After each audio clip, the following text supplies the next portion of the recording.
जय हिंद दोस्तों। तो इस वीडियो से हम स्टार्ट करने जा रहे हैं बिहार का मध्यकालीन इतिहास। तो किसी भी जगह का इतिहास जानने से पहले उसके सोर्सेज क्या थे, उसके स्रोत क्या थे, ये जानना बहुत ज़रूरी है। तो जो सोर्सेज हैं हम उनको देखेंगे। तो जैसे पहले हैं हमारे आर्कियोलॉजिकल सोर्सेज। आर्कियोलॉजिकल सोर्सेज वो सोर्सेज होते हैं कि जो आपको खुदाई या उत्खनन में मिले होते हैं। ठीक है, तो खुदाई में जैसे कोई चीज़ मिल गई तो उस टाइम पीरियड के बारे में जो है हम कार्बन डेटिंग वगैरह करके उसका पता लगा सकते हैं। उसके बाद लिखे हुए सोर्सेज होते हैं जिनको हम बोलते हैं लिटरेरी सोर्सेज, चाहे वो किसी फॉरेन ट्रैवलर के द्वारा लिखे गए हों या किसी इंडियन या लोकल राइटर के द्वारा वो लिखे गए हों। तो ऐसे सोर्सेज हो गए लिटरेरी सोर्सेज। उसके साथ साथ और कई सोर्सेज होते हैं, जैसे मान लीजिए कोई कॉइन मिल गया, वो भी एक टाइप का सोर्स हो गया। ठीक है, ऐसे जो है different different types of sources होते हैं। जैसे कोई आपको बर्तन मिल गया, कोई मेडल का कोई जो है हथियार मिल गया या कुछ मिल गया, तो उस चीज़ से जो है उस टाइम पीरियड के बारे में कुछ अंदाज़ा या कुछ पता जो है लगाया जा सकता है। तो पहले हम बात करेंगे आर्कियोलॉजिकल सोर्सेज के बारे में। तो आर्कियोलॉजिकल सोर्सेज में आते हैं इंस्क्रिप्शंस। ठीक है, इंस्क्रिप्शंस हो गए, सिक्के हो गए, या उस टाइम की जो बिल्डिंग्स हैं या उस टाइम की जो मूर्तियाँ वगैरह हैं, फिगर्स वगैरह हैं, या कोई ऑब्जेक्ट मिल गया, ये सारी चीज़ें जो हैं वो आती हैं आर्कियोलॉजिकल सोर्सेज में। लिटरेरी सोर्सेज जो हैं, लिटरेरी सोर्सेज में कई सोर्सेज आपको देखने को मिलेंगे जिससे आपको बिहार की हिस्ट्री का पता चलता है। जैसे तबक़त नाशरी है, मिन्हज उस सिराज की तबक़त नाशरी। उसके बाद है ज़ियाउद्दीन बर्रानी की है तारीख़ फ़िरोज़ शाही। ठीक है, ज़ियाउद्दीन बर्रानी की है तारीख़ फ़िरोज़ शाही। अबुल फजल के द्वारा लिखा गया है अकबरनामा। तुज़ुक बाबरी है, बाबर के द्वारा लिखी गई तुज़ुक बाबरी। उसके बाद बसंतिन उल उन्स, ये है इख्तिसान दहलवी के द्वारा लिखा हुआ। अफसयाना शाह, यह है शेख कबीर के द्वारा लिखा हुआ। तारीख़ शेर शाही, यह है अब्बास सरवानी के द्वारा लिखा हुआ। और वाक़ियात मुश्ताक़ी, यह है रिज़कुल्लाह के द्वारा लिखा हुआ।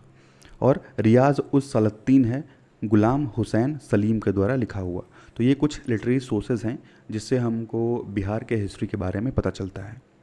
उसके बाद सूफ़ी लिटरेचर भी आता है। सूफ़ी लिटरेचर वो लिटरेचर होता है जो उस टाइम के साधु संतों के द्वारा लिखा गया हो, कहा गया हो या बोला गया हो, वो चीज़ें जो हैं वो सूफ़ी लिटरेचर में आती हैं। तो तीन तरीके के सूफ़ी लिटरेचर हैं। एक है तज़किरा। तज़किरा जो है उस टाइम के साधुओं के बारे में, सेंट्स के बारे में, उनके लाइफस्टाइल के बारे में डिस्क्राइब करता है, उसको बोलते हैं तज़किरा। दूसरा है मलकुजात। मलकुजात जो है वो दो संतों के बीच में जो बातें हुई हैं, जो डायलॉग्स हैं, वो उसको बोलते हैं मलकुजात। उसके बाद है मकतूबात। मकतूबात है यानी जो संतों के द्वारा अगर कोई चीज़ लिखा गया है तो उसको बोलते हैं मकतूबात। तो कुछ प्रोमिनेंट सेंट्स हैं बिहार के, जैसे मौलाना मुजफ्फ़र बल्खी, हज़रत लतीफ़ुद्दीन, हज़रत फजुल्लाह और मखदूम शरफुद्दीन याहिया मनेरी। ये कुछ इम्पोर्टेंट जो है सेंट्स हैं बिहार के, जिनसे हमें जो है बिहार के हिस्ट्री के बारे में पता चलता है। ठीक है, तो सूफ़ी लिटरेचर याद रखिएगा, तज़किरा है, मलकुजात है और मकतूबात है। अब हम बात करते हैं लोकल राइटर्स के अकाउंट के बारे में, यानी जो लोकल उस समय के लेखक थे उनके द्वारा भी तो कुछ लिखा गया होगा। और अगर मान लीजिए कभी आपसे कोई पूछे कि इंडिया का जो है सबसे पहला हिस्टोरियन कौन था, तो इंडिया का सबसे पहला हिस्टोरियन था कल्हन। कल्हन कल्हन के द्वारा लिखा गया था राजतरंगिनी। ठीक है, ये इंडिया के पहले हिस्टोरियन माने जाते हैं कल्हन। इनके द्वारा लिखा गया था राजतरंगिनी। अब देखिए जो लोकल राइटर का अकाउंट है, इसमें मिथिला रीजन के जो हिस्टोरिकल सोर्सेज हैं वो हमको जो है उस टाइम के लिटरेरी वर्क्स यानी मैथिली में मिलते हैं और संस्कृत लैंग्वेज में मिलते हैं, जिसमें कृतिलता और कृति पताका ये लिखा गया है विद्यापति के द्वारा। और वर्नाटकार और ज्योतिश्वर, वर्नाटकार जो है लिखा गया है ज्योतिश्वर ठाकुर के द्वारा। और राजनीति रत्नकार लिखा गया है चंद्रशेश्वर के द्वारा। ठीक है, चंद्रेश्वर के द्वारा लिखा गया है। अब हम बात करते हैं फॉरेनर ट्रैवलर्स जो आए उनके अकाउंट के बारे में। तो जो फॉरेनर ट्रैवलर्स आते थे वो जैसे भारत भ्रमण करते थे और जो भी यहाँ देखते थे वो अपने किताब में जो है अपने कॉपी में वो चीज़ लिखते थे। ठीक है, तो उनके लिखने से भी जो है हम जो है हिस्ट्री कंस्ट्रक्ट करते हैं बिहार की। तो कुछ इंपॉर्टेंट फॉरेन ट्रैवलर्स देख लेते हैं, जैसे मुल्ला तकिया हैं, अब्दुल लतीफ़, मोहम्मद शादिक वहाबानी। उसके साथ साथ यूरोपियन राइटर्स भी आए, जो बिहार के बारे में इम्पोर्टेंट इन्फॉर्मेशन देते हैं हमको।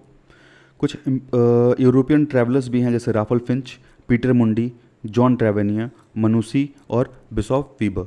ये कुछ यूरोपियन ट्रैवलर्स हैं जो बिहार के हिस्ट्री के बारे में लिखते हैं। साथ ही साथ कुछ यूरोपियन ट्रैवलर्स भी जो हैं जो ये इन्फॉर्मेशन देते हैं। साथ ही साथ जैसे चाइनीज़ ट्रैवलर भी था, इत्सिंग है, ह्योंग सांग है, ठीक है।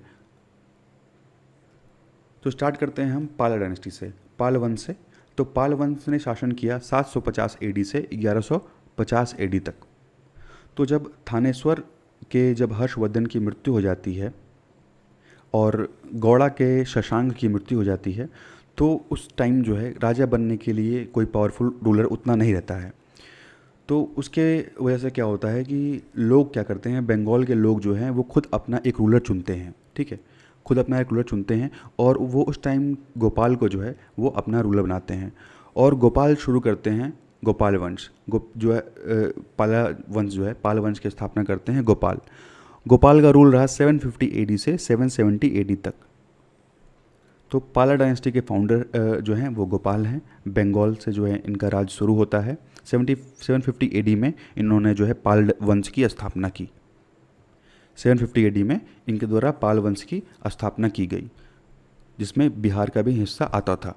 और करीब करीब जो है पाल वंश जो है आप देखेंगे तो 400 साल तक राज किया है। 400 साल तक पाल वंश ने राज किया। और जो गोपाल थे वो बुद्धिज़्म के फॉलोवर थे, ठीक है, ये बुद्ध धर्म के अनुयायी थे, बुद्धिज़्म को फॉलो करते थे। और ये भी कहा जाता है कि जो उदंतपुरी का जो मोनेस्ट्री है, उदंतपुरी जो कि बिहार के नालंदा के जो है बिहार शरीफ में पड़ता है, तो उदंतपुरी की मोनेस्ट्री जो है इन्होंने ही निर्माण करवाया था, ठीक है। गोपाल ने जो है उदंतपुरी के मोनेस्ट्री का निर्माण करवाया था, जो कि बिहार शरीफ नालंदा में पड़ता है। गोपाला के बाद आते हैं धर्मपाल। धर्मपाल ने 770 से 810 एडी तक शासन किया, ठीक है। धर्मपाल के पुत्र हैं गोपाल के पुत्र हैं धर्मपाल, और इन्होंने जो है पाला किंगडम को और ऊंचाइयों तक पहुंचाया। इनके टाइम पीरियड पे मेनली जो है धर्मपाल ने मेनली 2 किंगडम से जो है वॉर देखा। एक थे प्रतिहारास और दूसरे थे राष्ट्रकूट। तो राष्ट्रकूट और प्रतिहारास जो है लगातार आक्रमण करते रहते थे और धर्मपाल और इनके बीच में जो है युद्ध वगैरह होता रहता था। जो पाला एम्पायर था धर्मपाल के अंडर में, वो बहुत ही दूर तक फेयरली जो एक्सटेंसिव था, बहुत दूर तक फैला हुआ था, ठीक है। बंगाल और बिहार दोनों का हिस्सा था इसमें, और डायरेक्टली जो है इनके द्वारा रूल किया जाता था। ये भी जो है बुद्धिज़्म के फॉलोवर थे। धर्मपाल भी जो है बौद्ध धर्म को फॉलो करते थे। और ये कहा जाता है कि जो विक्रमशिला का महावीर है, जो कि भागलपुर में पड़ता है, इन्हीं के द्वारा जो है स्थापना किया गया था, धर्मपाल के द्वारा। और लगभग धर्मपाल ने जो है पूरे उत्तर भारत पे लगभग कब्जा कर लिया, इसीलिए इनको उत्तर पथ स्वामी भी बोलते हैं, ठीक है। गुजराती राइटर हैं सोधला, इन्होंने जो है 11वीं सेंचुरी में किताब लिखी और उसमें इन्होंने कहा इनको उत्तर पथ स्वामी, क्योंकि इन्होंने जो है नॉर्दर्न एरिया था जो इंडिया का, ठीक है, बिहार और बंगाल और उसके आसपास वाला जो एरिया था उस पर धर्मपाल ने जो है पूरा रूल अपना कर लिया था, इसीलिए उनको उत्तर पथ स्वामी भी बोलते हैं। खलीमपुर का कॉपर प्लेट जो इंस्क्रिप्शन है वो धर्मपाल के 32वें साल की बात करता है, मतलब इनके टाइम पीरियड के 32वें साल की बात करता है खलीमपुर का कॉपर प्लेट इंस्क्रिप्शन। और उस से हमें ये पता चलता है कि इस टाइम जो है इनका एम्पायर बहुत प्रॉस्परस और ग्लोरियस हुआ करता था, ठीक है, इस कॉपर प्लेट इंस्क्रिप्शन से पता चलता है। ये पहले ऐसे पाल वंश के किंग थे जिन्होंने कुछ टाइटल्स जो है अपने आप को दिया। वो टाइटल्स थे महाराजा धीराज, परमेश्वर और परम भट्टारिका, ठीक है। महाराजा धीराज, परमेश्वर और परम भट्टारिका जो है इन्होंने टाइटल एज्यूम किया। Nalanda university also continue to receive his patronage, और इनके टाइम पीरियड पे जो है नालंदा यूनिवर्सिटी को भी जो फंड वगैरह जो है वो दिए जा रहे थे। और उसके बाद 40 साल शासन करने के बाद जो है इनका पुत्र देवपाल जो है वो राजा बनता है। ये 32 लिखा है लेकिन यहाँ पे 40 होगा, 40 साल शासन करने के बाद जो है इनका पुत्र देवपाल जो है राजा बनता है। उसके बाद देवपाल आते हैं। ये इनका रूल जो है, इनका रूल 40 साल का है। 810 एडी से 850 एडी तक जो है देवपाल रूल करते हैं। और ये कहा जाता है कि देवपाल जो हैं वो पाल वंश के सबसे पावरफुल रूलर जो है देवपाल को माना जाता है। पाल वंश के सबसे पावरफुल रूलर हैं देवपाल। इन्होंने उड़ीसा के उत्कल पे जो है कॉन्कर किया, उसको हराया। साथ ही साथ आसाम के कामरूप में पड़ता है प्रगज्योतिषपुरा, तो इस पे भी इन्होंने कब्जा किया, कॉन्कर किया इसको। अपनी मिलिट्री कैंपेनिंग से, अपनी मिलिट्री की हेल्प से जो है ये कम्बोज तक पहुंच के कम्बोज तक जो है इन्होंने कब्जा कर लिया अपनी मिलिट्री की हेल्प से। इनके टाइम पीरियड पे भी जो गुर्जर प्रतिहारास थे वो लगातार जो है इन पे अटैक किया करते थे, लेकिन इन्होंने जो है अच्छे से संभाले रखा। देवपाला भी जो हैं वो बुद्धिज़्म के फॉलोअर थे, बौद्ध धर्म को फॉलो करते थे, और कई बाहरी देशों तक जो है इन्होंने बौद्ध धर्म का प्रचार किया, और इनका भी जो है कई देशों तक नाम हुआ। बालपुत्र देव, ये कहा था कि बालपुत्र देव जो हैं वो जावा के राजा हैं। इन्होंने एक एम्बेसडर भेजा देवपाल के कोर्ट में और 5 गांव की मांग की, ठीक है, 5 गांव की मांग की कि नालंदा में जो है ये मोनेस्ट्री बनाना चाहते हैं। तो इनकी रिक्वेस्ट को देवपाल ने मान लिया। तो इसी से पता चलता है कि ये बौद्ध धर्म का जो है प्रचार प्रसार करने में और बौद्ध धर्म के जो है फॉलोअर थे। देवपाला की मृत्यु के बाद जो है पाला एम्पायर को बहुत बड़ा झटका लगता है। अब यहाँ से जो थोड़े रूलर आएंगे वो थोड़े वीक आएंगे। तो अब हम बात करते हैं लेटर पालास की। देवपाला के बाद आते हैं विग्रहपाल, और इनका टाइम पीरियड कुछ ज़्यादा नहीं है, ज़्यादा करीब जो है 3 या 4 साल तक इनका राज रहता है। उसके बाद जो है विग्रहपाल जो है थ्रोन से हटा दिए जाते हैं। उसके बाद नारायणपाल जो है वो विग्रहपाल के लड़के हैं, तो नारायणपाल जो है वो राजा बनते हैं। इनका जो है थोड़ा टाइम पीरियड लंबा है। The most important event in his ring was that he married भाग्य देवी। सबसे इम्पोर्टेंट यही था कि तुंगभद्रा की, तुंगदेव की जो है पुत्री हैं। तुंगदेव जो है वो राष्ट्रकूट फैमिली से बिलोंग करते हैं। तो तुंगदेव की पुत्री रहती हैं भाग्य देवी। भाग्य देवी से जो है नारायणपाल का जो है विवाह होता है। राज्यपाल was succeeded by his son Gopal second. उसके बाद जो है गोपाल सेकंड जो है राजा बनते हैं। He ruled over Magadh and अंग, और गोपाल सेकंड जो है मगध और अंग पे शासन करते हैं। और इनको बाद में जो है हरा दिया जाता है। प्रतिहाराज जो है, सॉरी, ये जो है प्रतिहाराज और राष्ट्रकूट किंग जो है इनके टाइम पीरियड भी आक्रमण जो है कर रहे होते हैं। तो गोपाल सेकंड जो है वो प्रतिहाराज और राष्ट्रकूट किंग को हरा देते हैं। सॉरी, ये जो है डिफीट हो जाते हैं। ये प्रतिहारा और राष्ट्रकूट किंग के हमले से जो है ये डिफीट हो जाते हैं, जिसमें क्या होता है कि ये मगध हार जाते हैं और साथ ही साथ नॉर्थ बंगाल का भी जो हिस्सा है वो ये हार जाते हैं।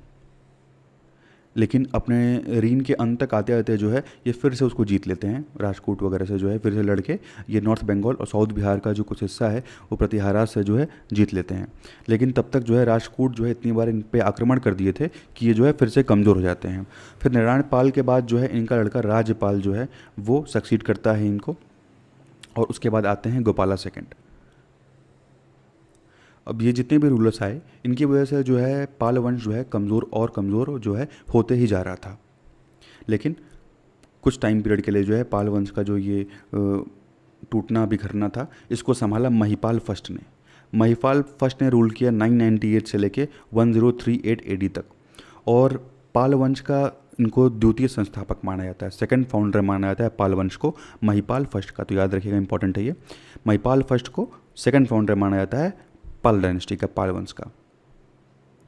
इनके टाइम पीरियड का सबसे इम्पोर्टेंट इंसिडेंट ये है कि इन्हीं के टाइम पीरियड पे जो है चोल वंश के राजेंद्र चोला के द्वारा जो है बंगाल में इन्वेट किया गया था। लेकिन यहाँ पे जो है चोल वंश जो है जीत नहीं पाता है इनसे, ठीक है, और जो चोला की सुजरेनिटी है वो बंगाल में स्थापित नहीं हो पाती है। बाद में महिपाल जो है वो नॉर्दर्न पार्ट भी जो है, जो बर्धमान डिवीज़न का जो एरिया है वो एरिया जो है ये बाद में फिर से जीत लेते हैं। उसके अलावा कुछ नॉर्थ और साउथ बिहार पे भी दोबारा से ये कब्जा कर लेते हैं। और मदन पाल, इनके बाद जो है मदन पाल आते हैं और ये इनको जो है पाल वंश का आखिरी राजा माना जाता है। उसके बाद रामपाल जो है succeeded by his brother Kumar Pal who was soon followed by his son Gopal third. Pal वंश के ख़त्म होने के बाद जो है शुरुआत होती है सेना वंश की, सेना डायनेस्टी की, ठीक है। तो पालास के बाद जो आते हैं सेना डायनेस्टी, इनका रूल बंगाल और बिहार में होता है।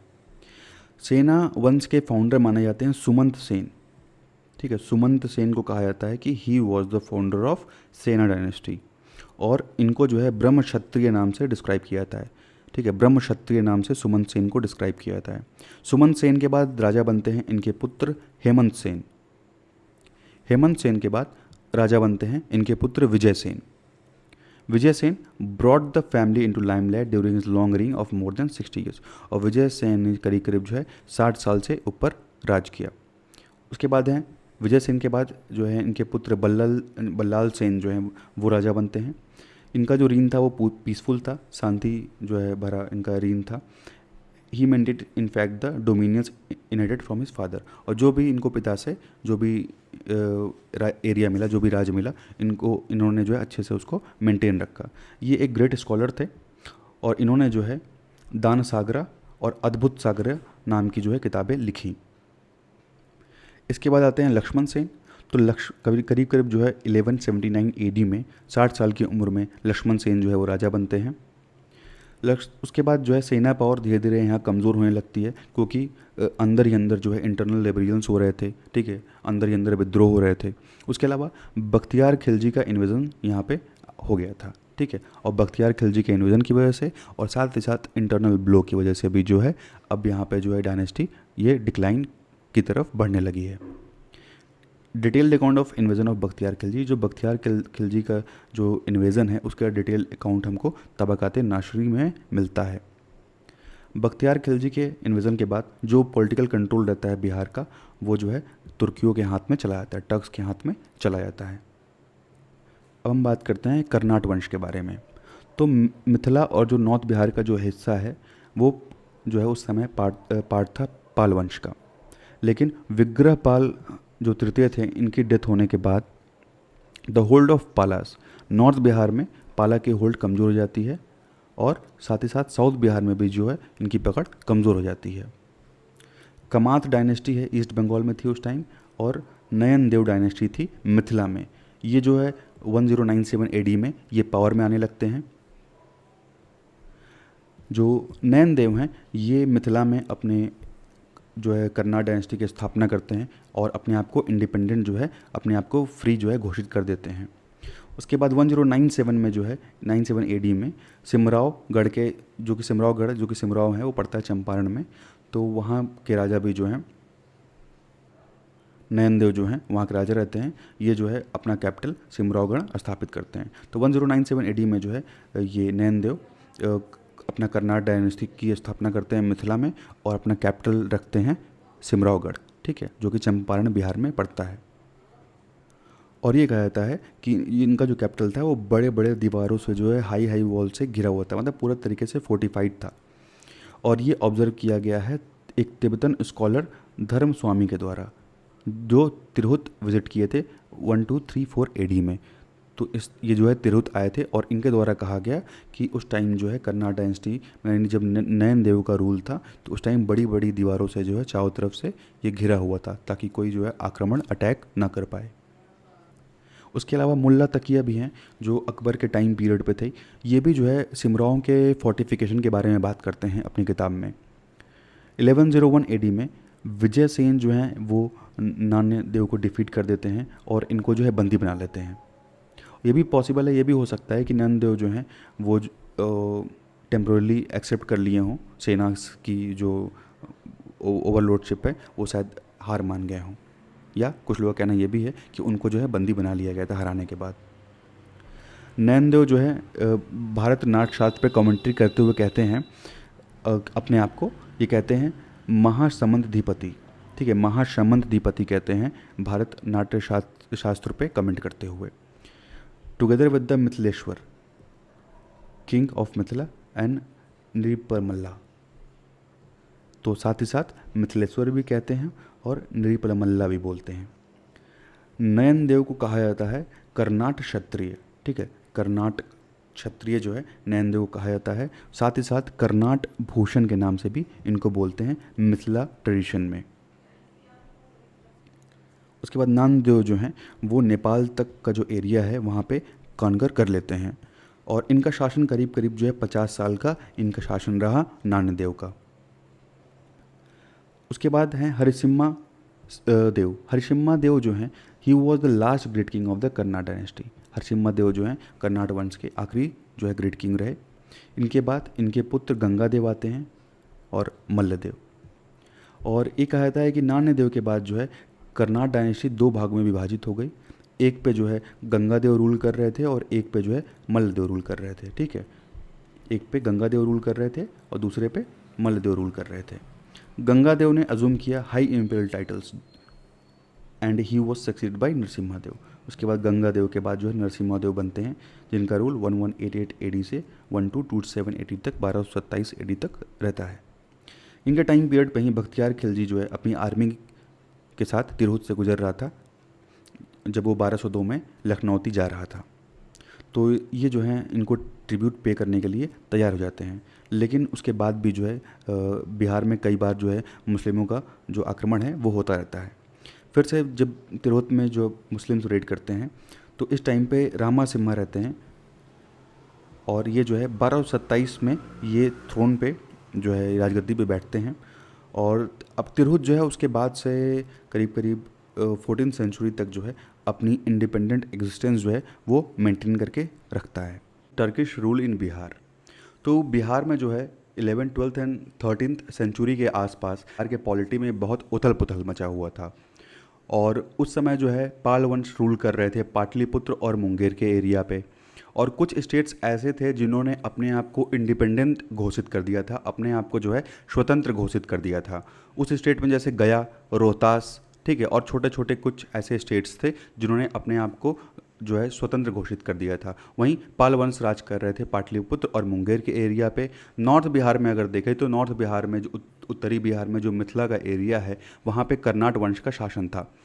और उसी टाइम जो है कुतुबुद्दीन ऐबक का सबसे इम्पॉर्टेंट आर्मी जनरल रहता है बख्तियार खिलजी, वो बिहार में इन्वेड करता है 12th सेंचुरी में, ठीक है। मतलब जो 12वीं शताब्दी थी उसके अंत तक आते आते जो है बख्तियार खिलजी का इन्वेजन जो है वो होता है। बिहार में जो टर्किश रूल है उसकी शुरुआत मानी जाती है जब बिहार में बख्तियार खिलजी कैंपेनिंग करता है, यानी जब बिहार में पहली बार बख्तियार खिलजी कुछ दिन के लिए रुकता है। तो बख्तियार खिलजी जो है वो कर्मनाशा नदी को क्रॉस करता है। कर्मनाशा नदी जो यूपी और बिहार का जो है कुछ दूरी तक बॉर्डर बनाती है। तो वो बख्तियार जो है खिलजी जो है वो कर्मनाशा नदी को क्रॉस करते हुए मनेर पे जो है इन्वेड करता है, लूटपाट करता है और वहाँ से ढेर सारा पैसा और ढेर सारे रिसोर्सेज वो लूट कर लेके जाता है, जिसकी वजह से उसके सोशल और इकोनॉमिक स्टेटस में वृद्धि होती है। उसकी सोशल इकोनॉमिक स्टेटस जो है वो इंक्रीज़ होती है।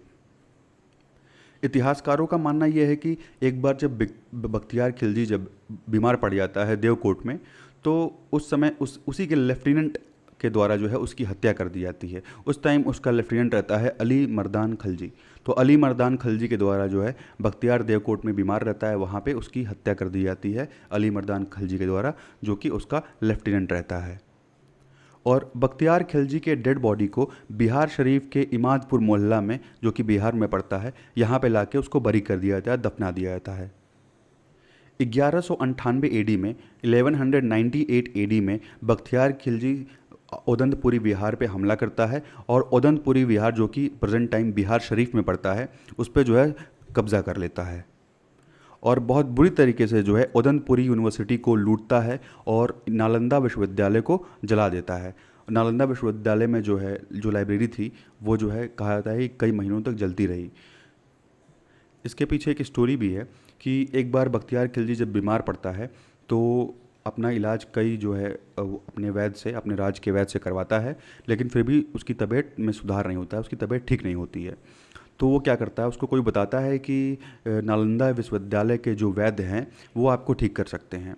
लेकिन बख्तियार खिलजी जो है वो मुसलमान रहता है, तो वो कहता है कि मैं किसी गैर मुसलमान से जो है वो अपना इलाज नहीं करवाऊंगा। लेकिन फिर भी जब उसकी तबीयत और ख़राब होने लगती है धीरे धीरे, तो वो इस बात के लिए राज़ी हो जाता है। तो वहाँ से जो है नालंदा विश्वविद्यालय से वैद्य आते हैं और बख्तियार खिलजी की ये शर्त रहती है कि तुम्हारे द्वारा दी गई कोई भी दवा जो है वो मैं नहीं लूँगा, लेकिन तुमको मेरा इलाज करना है। तो वो वैद्य क्या करते हैं कि उनको जो है कुरान शरीफ देते हैं और कहते हैं कि आप डेली जो है इसका कुछ पन्ने जो है आप डेली पढ़िएगा। और धीरे धीरे कुछ टाइम बीतता है और बख्तियार खिलजी जो है उसकी तबीयत सुधार होने लगती है, तबीयत ठीक हो जाती है। तो फिर वो उस वैद्य को बुलाता है और पूछता है कि केवल किताब पढ़ने से कैसे ये ठीक हो गया। तो वो बताता है कि उस पन्ने में जो है मैंने दवाई लगा दी थी, और उस दवा को जब आप ऐसे पेज पलटते थे, मतलब जब आप पन्ना पलटते थे और ऐसे अपने जीभ पे जो है टच करके उसको पलटते थे, तो वो दवा जो है उस पन्ने से आपके मुंह तक पहुंच जाती थी, और वो आपको मतलब वो चीज़ उसको पता भी नहीं चला, और वैसे ही वो ठीक हो गया।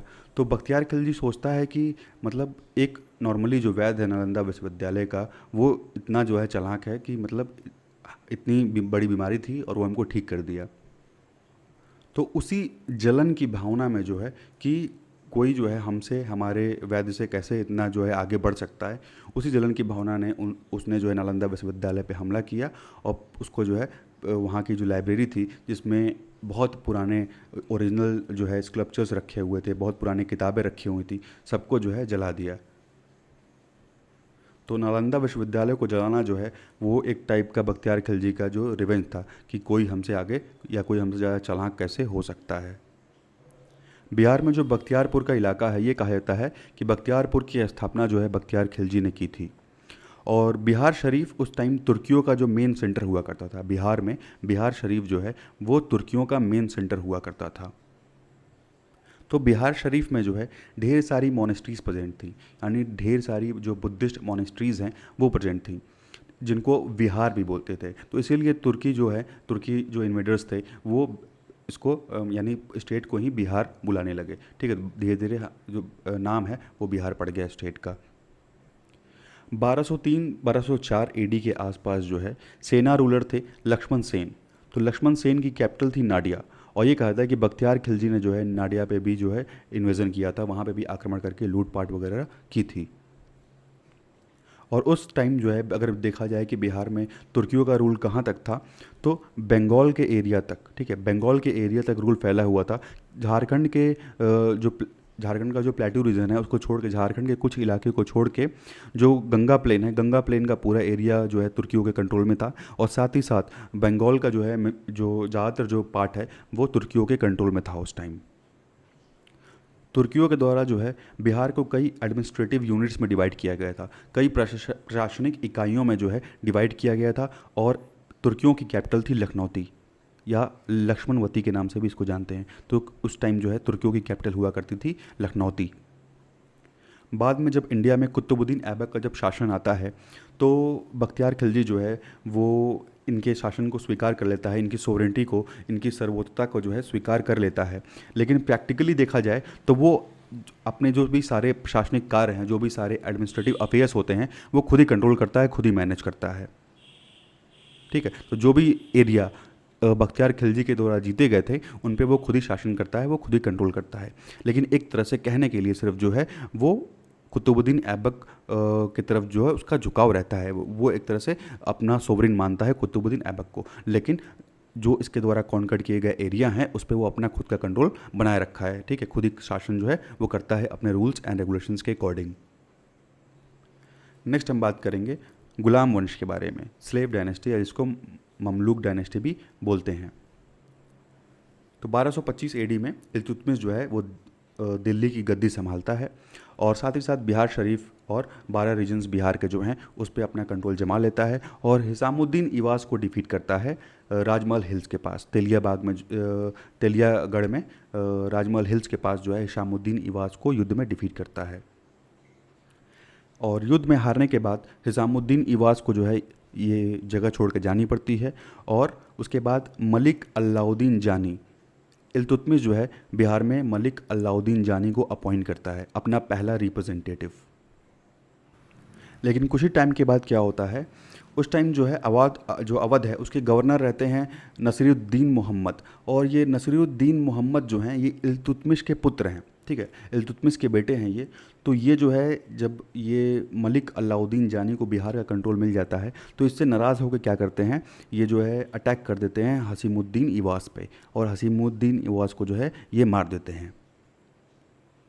और उसके बाद नसरुद्दीन महमूद का कंट्रोल जो है वो अवध, बिहार और लखनौती के एरिया पे हो जाता है, और वो इस पूरे रीजन पे जो है कंट्रोल करके शासन करने लगते हैं इल्तुतमिश के लड़के। अपना कंट्रोल इस्टेब्लिश करने के बाद जो है ये जो है बिहार में अपॉइंट करते हैं अपना एक गवर्नर इख्तियारुद्दीन चुस्बका यंगतुन, इनको जो है अपना गवर्नर अपॉइंट करते हैं। और कुछ ही टाइम के बाद जो है इजुद्दीन तुगलक खान को बिहार का एडमिनिस्ट्रेशन जो है नियुक्त किया जाता है।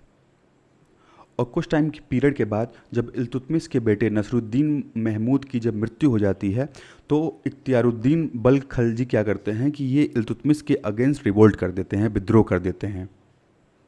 और इस चीज़ से जो है इल्तुतमिश बहुत गुस्साया हुआ ये मूव करता है लखनौती की तरफ। 1229-30 AD की बात है, ठीक है, 1229-30 की बात है। इल्तुतमिश जो है वो लखनौती की तरफ अपने फोर्सेस के साथ मार्च करता है और इख्तियारुद्दीन बल्ख खलजी को डिफीट कर देता है। और उसके बाद ये कहा जाता है कि बिहार और बंगाल को यहाँ इल्तुतमिश जो है वो अलग कर देता है। और उसके बाद अपॉइंट करता है अलाउद्दीन जानी को गवर्नर, ठीक है, अलाउद्दीन जानी को गवर्नर अपॉइंट करता है बंगाल का, और सैफुद्दीन ऐबक को बिहार का गवर्नर नियुक्त किया जाता है, ठीक है।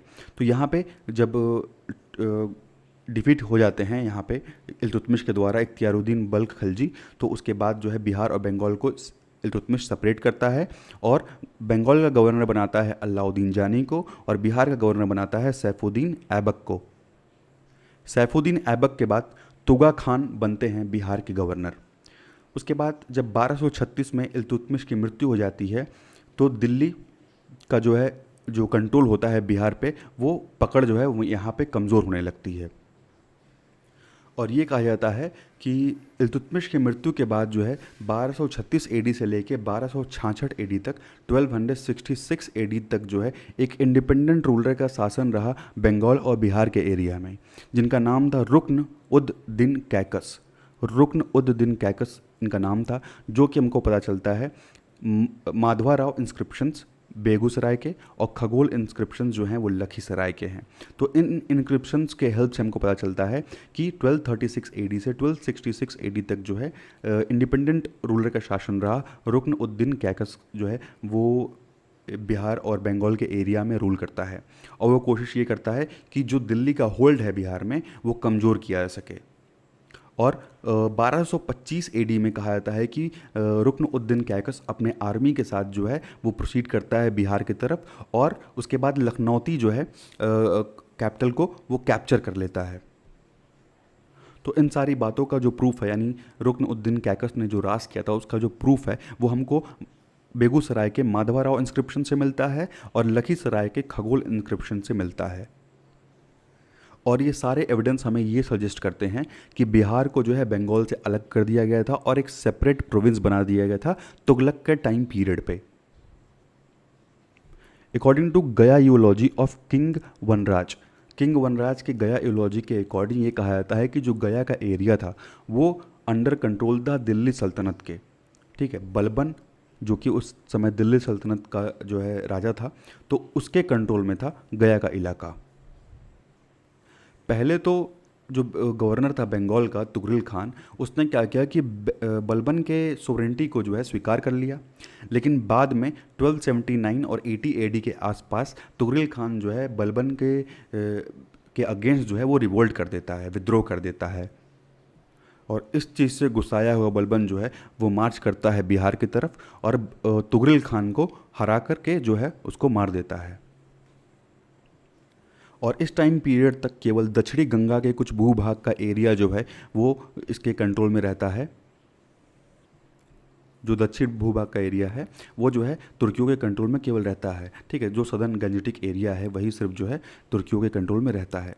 13वीं शताब्दी के अंत आते आते जो है जो नॉर्थ बिहार और साउथ बिहार का हिस्सा है was under the control of Bengal and several other areas were independent rulers, ठीक है। तो कुछ नॉर्थ बिहार, दक्षिणी बिहार और उत्तरी बिहार का जो कुछ हिस्सा है वो जो कंट्रोल में रहता है, लेकिन बाकी पे जो है छोटे छोटे इंडिपेंडेंस रूलर जो है, जो छोटे छोटे स्वतंत्र जो रूलर्स हैं वो राज करने लगते हैं। नेक्स्ट हम बात करते हैं खिलजी वंश के बारे में, खलजी डायनेस्टी के बारे में। तो 1296 AD में अलाउद्दीन खलजी जो है वो सुल्तान बनता है और दिल्ली की गद्दी पे बैठता है। तो राजा बनते ही 1297 AD में जो है अलाउद्दीन खलजी शेख मोहम्मद इस्माइल को भेजता है दरभंगा और यहाँ पे जो है इनकी फ़ाइट होती है राजा सकरा सिंह से, जहाँ पे शेख मोहम्मद इस्माइल को हार का सामना करना पड़ता है। उसके बाद कुछ टाइम पीरियड के बाद जो है दोबारा से शेख मोहम्मद इस्माइल फिर से जो है अटैक करते हैं दरभंगा पे, और इस बार वो राजा सकरा सिंह को हरा देते हैं। राजा सकरा सिंह को गिरफ्तार करके जो है लेके जाते हैं दिल्ली शेख मोहम्मद इस्माइल। और वहाँ जाने के बाद राजा सकरा सिंह के बीच में और अलाउद्दीन खलजी के बीच में जो है एक एग्रीमेंट साइन होता है। और ये जो एग्रीमेंट होता है वो मैत्रीपूर्ण एग्रीमेंट होता है, यानी फ्रेंडली रिलेशन एस्टैब्लिश करने के लिए ये एग्रीमेंट साइन होता है दोनों के बीच में। लेकिन बिहार का जो असली कॉन्करर है वो कहा जाता है बख्तियार खलजी को। He wanted to join the courts of Shahabuddin Ghuri, और ये कहा जाता है कि शहाबुद्दीन घुरी के कोर्ट को ये ज्वाइन करना चाहता था, और साथ ही साथ ये कुतुबुद्दीन ऐबक के कोर्ट को भी जो है बख्तियार खिलजी ज्वाइन करना चाहता था, लेकिन ये इसमें असफल रहता है। उसके बाद ये जाके ज्वाइन करता है गवर्नर ऑफ अवध मलिक हुसाम उद्दीन उलगबक की सर्विस को, ठीक है। और ज्वाइन करने के बाद जो है जो मलिक हुसाम उद्दीन उलगबक हैं ये इसको ग्रांट करते हैं जागीर ऑफ भागवत एंड भूली, जो कि चुनार यूपी में पड़ता है, ठीक है। मिर्ज़ापुर जो कि यूपी में पड़ता है वहाँ पे है चुनार। तो ये चुनार में जो है चुनार का कुछ जागीर जो है वो इसको मिल जाता है, मतलब कि लैंड रेवेन्यू कलेक्ट करने का जो पावर है वो मिल जाता है कि ठीक है तो हम जाके यहाँ पे जो है लैंड रेवेन्यू कलेक्ट कर सकते हो, टैक्सेस जो है वो कलेक्ट कर सकते हो। नेक्स्ट हम देखेंगे तुगलक वंश के बारे में, यानी तुगलक डायनेस्टी। जब दिल्ली में तुगलक का जब शासन शुरू होता है तो उस टाइम जो है तुगलक बिहार पे भी कंट्रोल कर लेते हैं। उस टाइम उत्तरी बिहार के साइड में राज रहता है कर्नाट वंश का। कर्नाट वंश के हरि सिंह देव जो है रूल करते रहते हैं, और इनको डिफीट करते हैं गियासुद्दीन तुगलक। तो 1324 एडी में जब गियासुद्दीन तुगलक अपने बिहार के कैंपेन से वापस आ रहे थे तो वहाँ इनका सामना होता है हरि सिंह देव से, जो कि कर्नाट वंश के राजा रहते हैं। तो ये जो है इनकी लड़ाई होती है गियासुद्दीन तुगलक और हरि सिंह देव की, और यहाँ पे जो है हरि सिंह देव को हार का सामना करना पड़ता है। और हरि सिंह जो है वो हार करके जो है भाग जाते हैं और जाके पहाड़ों में छुप जाते हैं। बिहार के तिरहुत रीजन को जो है दिल्ली सल्तनत में मिला लिया जाता है, और दरभंगा का नाम जो है बदल के तुगलकपुर कर दिया जाता है, ठीक है। बिहार का जो तिरहुत का जो इलाका है उसको एसिमिलेट कर दिया जाता है दिल्ली सल्तनत के एरिया में, और साथ ही साथ जो है दरभंगा के नाम को बदल के रख दिया जाता है तुगलकपुर। और दरभंगा से जो है हमें मोहम्मद बिन तुगलक के द्वारा उस टाइम जो कुछ सिक्के इशू किए गए थे वो सिक्के भी हमें देखने को मिले हैं दरभंगा से। और इसी टाइम मोहम्मद बिन तुगलक के द्वारा एक किले का निर्माण और जामा मस्जिद का निर्माण करवाया गया था दरभंगा में। फिरोज शाह तुगलक के टाइम पीरियड के भी हमें कई इंस्क्रिप्शंस देखने को मिलते हैं जो हमें गया और पटना रीजन से देखने को मिले हैं। साथ ही साथ हमें जैन टेम्पल्स के इंस्क्रिप्शन देखने को मिलते हैं राजगीर में, जो मेंशन करते हैं कि फिरोज शाह तुगलक के द्वारा जो है इस जैन मंदिर में डोनेशन दिया गया था, दान दिया गया था। एक सूफी सेंट हैं हसरत शरफुद्दीन। तो हसरत शरफुद्दीन के द्वारा 2 किताबें लिखी गई, मुल्फजात और मानिकबुल असफिया। मुल्फजात और मानिकबुल असफिया लिखी गई है सूफी सेंट हसरत शरफुद्दीन के द्वारा, और इन किताबों से भी हमें बिहार में तुगलक रूल के बारे में पता चलता है। तुगलक पीरियड के टाइम पे भी जो है बिहार शरीफ बिहार का कैपिटल हुआ करता था। बिहार शरीफ जो है वो बिहार का कैपिटल हुआ करता तुगलक पीरियड के टाइम पीरियड पे। और इस टाइम पे जो सबसे इम्पोर्टेंट एडमिनिस्ट्रेटर रहा बिहार में वो था मलिक इब्राहिम, ठीक है। सबसे इम्पोर्टेंट एडमिनिस्ट्रेटर रहा इस टाइम का मलिक इब्राहिम। मलिक इब्राहिम का जो टॉम्ब है उसको मलिक बे के नाम से भी जानते हैं, जो बिहार शरीफ में है। और ये एक तुगलक आर्किटेक्चर का जो है एक अच्छा एग्जाम्पल है। और जो इसका मेन अट्रैक्शन है वो इसका डोम है, डोम इसको बोलते हैं। तो जो इसका मेन अट्रैक्शन है वो इसका डोम है। 1394 एडी में तुगलक सुल्तान नसरुद्दीन मोहम्मद के द्वारा जो है जो बिहार का जो चार्ज भार है, जो एडमिनिस्ट्रेशन है, वो ख्वाजा जहाँ को दे दिया गया था, ठीक है। ख्वाजा जहाँ को हैंड ओवर कर दिया गया था तुगलक सुल्तान नसरुद्दीन मोहम्मद के द्वारा 1394 एडी में। और ख्वाजा जहाँ को सुल्तान उस शर्ग के नाम से जानते थे, सुल्तान उस शर्ग के नाम से जानते थे ख्वाजा जहाँ को। और ये जौनपुर में बैठ कर ये जो है वो बिहार में शासन करते थे। जब तिमूर का इन्वेज़न होता है तो उस टाइम जो है ये कन्फ्यूज़न में आकर के दिल्ली सल्तनत से अपना संपर्क जो है वो तोड़ देते हैं, अपनी दोस्ती जो है वो तोड़ देते हैं और अपने आप को जो है बिहार का डी फैक्टो किंग ये अपने आप को घोषित कर देते हैं। और इस टाइम पीरियड पे बिहार जो है वो पार्ट हो जाता है जौनपुर के शर्की डायनेस्टी का।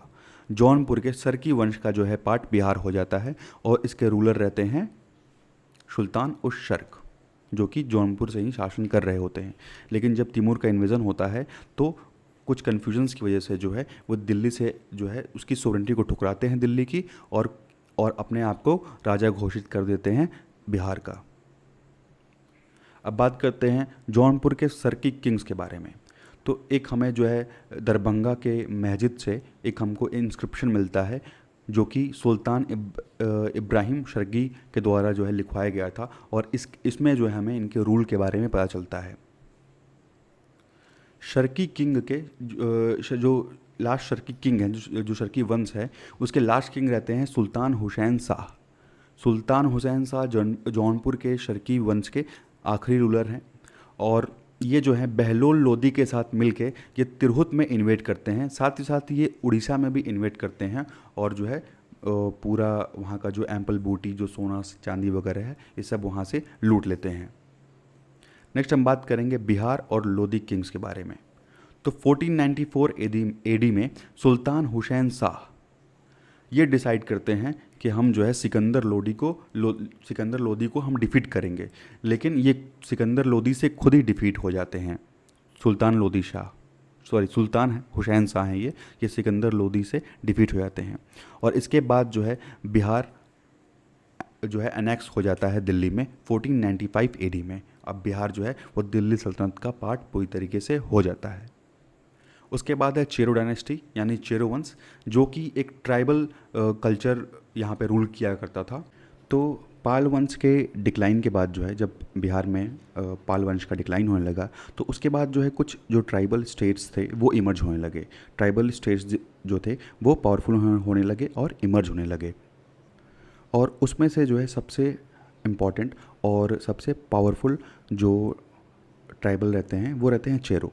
तो चेरो जो है सारे जितने भी ट्राइबल स्टेट्स इमर्ज हो रहे थे उस टाइम, उसमें सबसे पावरफुल थे चेरो। चेरो डायनेस्टी ने शुरुआत की सब्स स्टेट की। सब्स स्टेट का मतलब होता है कि दो स्टेट्स के बीच में एक एग्रीमेंट होता है कि आप जो है हम पे हमला नहीं करेंगे और हम भी जो है आप पे हमला नहीं करेंगे, लेकिन अगर हम दोनों पे कोई हमला करता है तो हम मिल के जो है उसे लड़ेंगे। तो चेरो डायनेस्टी ने जो है इस सब्स स्टेट की शुरुआत की, और चेरो ने जो है शाहाबाद, सारण, चंपारण, मुजफ्फरपुर और पालामऊ डिस्ट्रिक्ट के साथ जो है ये समझौता किया, ठीक है, ताकि अगर और कोई स्टेट अगर इन पे हमला करते हैं तो ये स्टेट जो है वो साथ में मिल के लड़ेंगे और आपस में जो है ये वॉर वगैरह नहीं करेंगे। तो ये जो है शुरुआत किया गया चेरो डायनेस्टी के द्वारा। चेरो डायनेस्टी ने लगभग 300 सालों तक राज किया। लगभग जो है 300 सालों तक चेरो डायनेस्टी का रूल रहा। शाहाबाद डिस्ट्रिक्ट में चेरो के 4 स्टेट्स थे, यानी एक तरह से जो छोटे डिस्ट्रिक्ट समझ लीजिए। तो शाहाबाद जो है उस टाइम 4 स्मॉल डिस्ट्रिक्ट्स में डिवाइडेड था, और 1587 से लेके 1607 एडी के बीच में कुमकुम चंद झरप जो थे ये भोजपुर से चेरो के हेड थे। 1587 से 1607 तक कुमकुम चंद झरप जो हैं वो भोजपुर से चेरोस का नेतृत्व कर रहे थे, वो उनके हेड थे। कुमकुम चंद झरप ने ही उज्जैनीस को भोजपुर से बाहर जो है खदेड़ा, भोजपुर से बाहर निकाला उज्जैनीस को कुमकुम चंद झरप ने। वहीं 1611 एडी में जो है 1611 एडी में एक बैटल होती है चेरोज और उज्जैनीस के बीच में, और उस टाइम जो है नारायण मल वो उज्जैनीस के राजा रहते हैं, और ये जो है चेरोज को डिफीट कर देते हैं, ठीक है। नारायण मल है, ये नारायण मल जो है उस टाइम 1611 एडी में नारायण मल उज्जैनीस के जो है किंग होते हैं, और ये चेरोज को डिफीट कर देते हैं। सबसे इम्पॉर्टेंट रूलर जो माना जाता है चेरो डायनेस्टी का वो माना जाता है मेदिनी राय को। तो मेदिनी राय जो हैं वो सबसे इम्पॉर्टेंट और फेमस रूलर हैं चेरो डायनेस्टी के। इनके टाइम पीरियड पे जो चेरो डायनेस्टी का जो टोटल एरिया था वो गया से लेकर के दाऊद नगर, अरवल तक फैला हुआ था। यहाँ तक कि रामगढ़ जो है, रामगढ़ भी इन्हीं के टेरिटरी में हुआ करता था। मेदिनी राय के बाद इनके पुत्र प्रताप राय बनते हैं राजा। मेदिनी राय के बाद इनके पुत्र प्रताप राय राजा बनते हैं, और प्रताप राय के टाइम पीरियड पे ही 3 मुगल्स के इन्वेजन जो है देखने को मिलते हैं। और उसके बाद जो है मुग़ल एम्पायर जो है प्रताप राय को हरा देता है, और उसके बाद चेरों का जो किंगडम है, जो डायनेस्टी है, जो एरिया रहता है चेरों का, वो शामिल हो जाता है मुग़ल एम्पायर में। नेक्स्ट हम बात करेंगे उज्जैनी डायनेस्टी के बारे में, भोजपुर की उज्जैनी डायनेस्टी। 1305 में क्या होता है कि 1305 में अलाउद्दीन खिलजी जो है वो मालवा पे हमला करता है और मालवा को कॉन्कर कर लेता है, मालवा को जीत लेता है अलाउद्दीन खिलजी 1305 में। और अलाउद्दीन खिलजी जो है उस टाइम इतना पावरफुल रहता है कि उस टाइम के जो राजपूत किंग हैं, धर के, भोजराज और इनके बेटे हैं देवराज, ये सभी मिल के भी जो है ये मुकाबला नहीं कर पाते हैं अलाउद्दीन खिलजी का। और उसके बाद जो है ये शाहाबाद की तरफ ये लोग मूव कर लेते हैं, ठीक है, शाहाबाद और पालामऊ की तरफ ये मूव कर लेते हैं और ये शरण ले लेते हैं चेरो किंग राज मुकुंद के अंडर में, ठीक है। यहाँ से हट के जो है ये चेरो किंग राज मुकुंद के अंडर में शरण ले लेते हैं। उज्जैनीज़ राजपूत इनका नाम इसलिए पड़ा क्योंकि ये उज्जैन से बिलोंग करते थे, ओरिजिनली जो है ये उज्जैन के रहने वाले थे, इसीलिए इनको उज्जैनी राजपूत भी कहा जाता है। कुछ टाइम के बाद जो है जो चेरो के राजा रहते हैं उनके द्वारा जो साउथ गंजेटिक प्लेन का एरिया है, जो दक्षिणी गंगा नदी के पास का जो एरिया है, वहाँ पे क्या किया जाता है कि चेरो किंग के द्वारा जो है इनको कुछ जागीर दे दिया जाता है, यानी लैंड टैक्स वसूल करने के लिए जो है कुछ एरिया इनको दे दिया जाता है। तो इस टाइम चेरो के किंग रहते हैं राजमुकुंद। तो राजमुकुंद जो है वो क्या करते हैं कि कुछ एरिया जो है वो उज्जैनीस को दे देते हैं टैक्स वसूलने के लिए।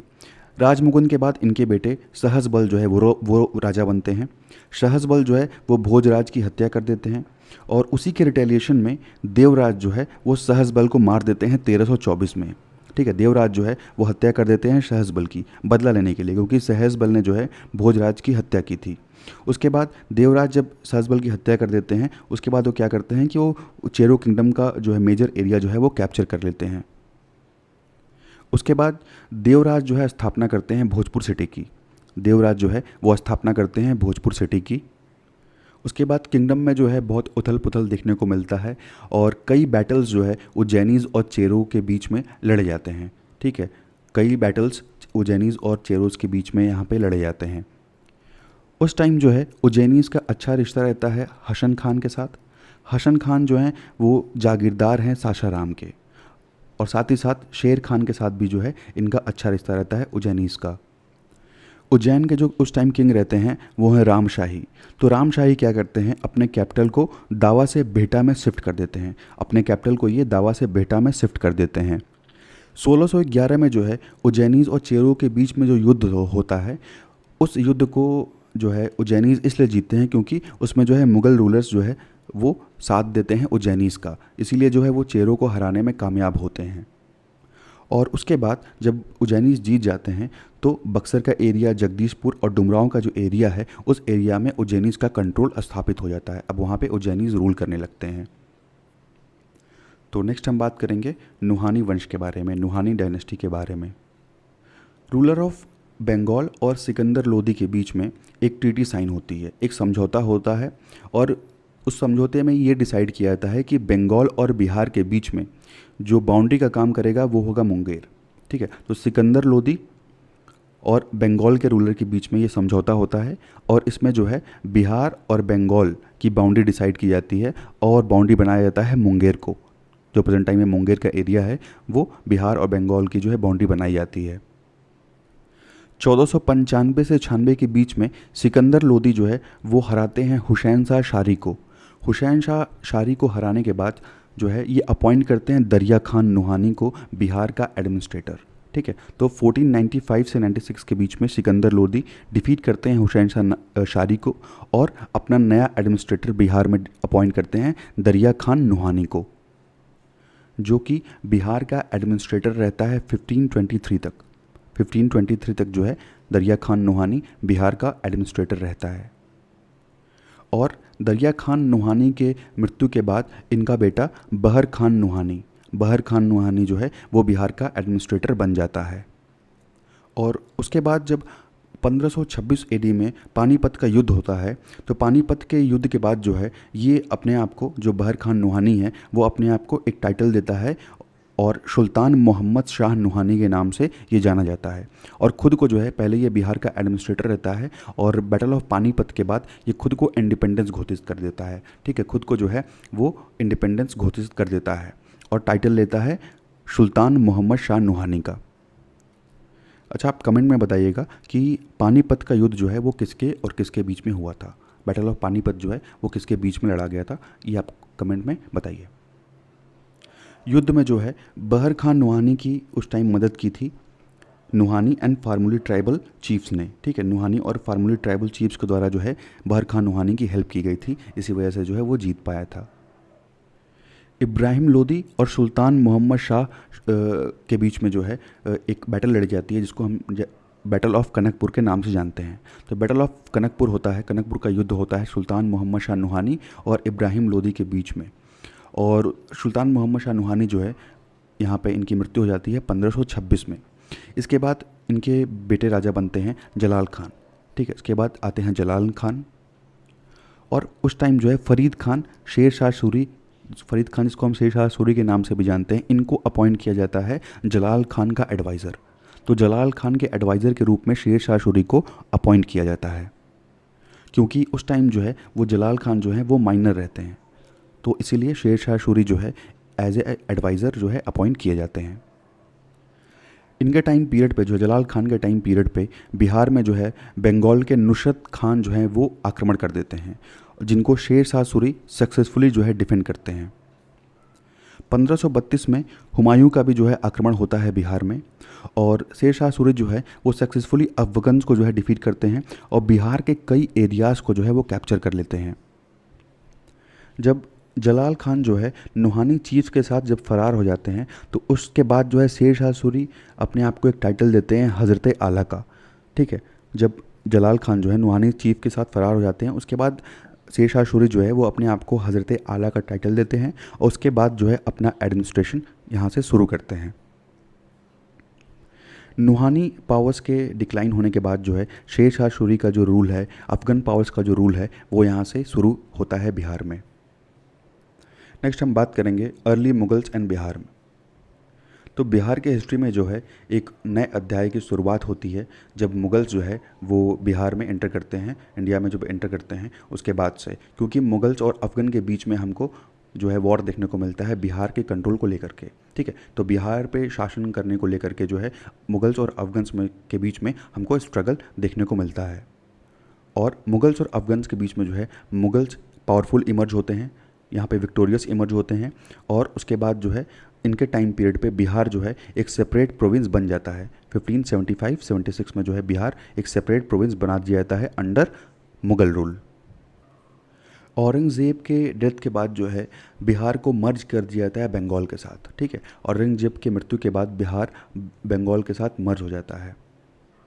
कुछ टाइम पीरियड तक बिहार में जो है अफगन्स का भी रूल रहा। 1522 से लेके 1574 के बीच में कई अफगन रूलर्स जो है वो बिहार में जो है रूल करते हैं। जैसे कुछ ट्राइब्स हैं नुहानी, कारेनीस, तो इस तरह के ट्राइब्स अफगन ट्राइब्स हैं ये जो है 1522 से 1574 के बीच में इनका रूल जो है बिहार के एक लार्ज पार्ट में रहता है। सुल्तान मोहम्मद अपॉइंट करते हैं फरीद खान को सासाराम का जागीरदार। सुल्तान मोहम्मद जो हैं ये फरीद खान को सासाराम का जागीरदार नियुक्त करते हैं और साथ ही साथ अपने बेटे जलाल का ट्यूटर, अपने बेटे जलाल का टीचर भी जो है वो नियुक्त करते हैं फरीद खान को। फरीद खान यानी शेर शाह सूरी, फरीद खान को जो है शेर शाह सूरी के नाम से भी जानते हैं। सुल्तान मोहम्मद की जब मृत्यु हो जाती है तो उनकी मृत्यु के बाद जो है उनकी रानी डुडू क्या करती हैं कि वो जो है फिर से शेर शाह को अपना जो पुराना पोस्ट है डिप्टी एंड वाइस रेजिडेंट का, वो पोस्ट इनको फिर से दे दिया जाता है।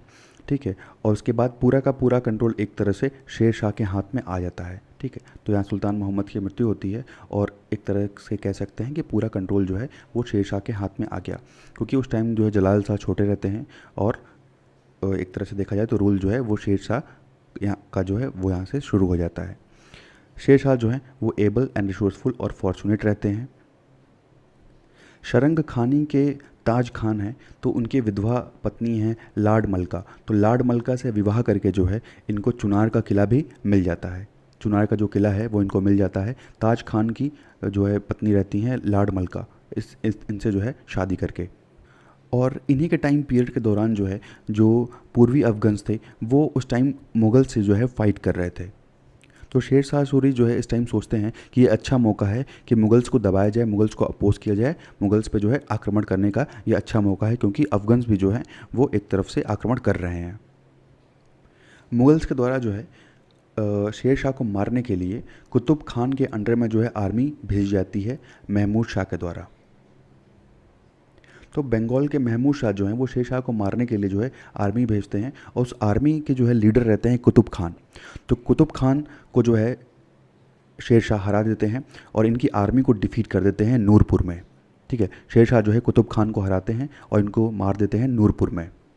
और उसी टाइम पीरियड पर जब ये युद्ध लड़ रहे थे तो उसी टाइम पीरियड पे मुग़ल जो है वो इनके चुनार के जो किला है उस पर आक्रमण कर देते हैं, लेकिन बहुत चालाकी से जो है मुग़ल से ये अपना किला जो है वो बचा लेते हैं।